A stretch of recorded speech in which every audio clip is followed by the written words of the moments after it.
মামা বাড়ি যেতে তো সবারই ভালো লাগে, আর আমার তো একটু বেশি ভালো লাগে, আমার থেকে বেশি ভালো লাগে আমার ভাইয়ের।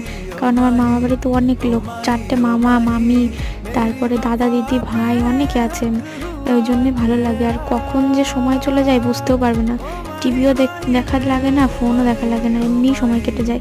আর বাড়িতে থাকলে সময় কাটে না, কারণ যেহেতু বাড়িতে আমরা কয়েকটা মানুষ, ওই জন্য। আর মামা বাড়ি এত মানুষ, সবাই মিলে গল্প আড্ডা মেরে মানে টাইম চলে যায়। আর মামা বাড়ি গেলে তো মামাদের জমিতে প্রত্যেকবার যাবো, একবেলার জন্য গেলেও জমিতে যাই আমরা মামাদের খেতে।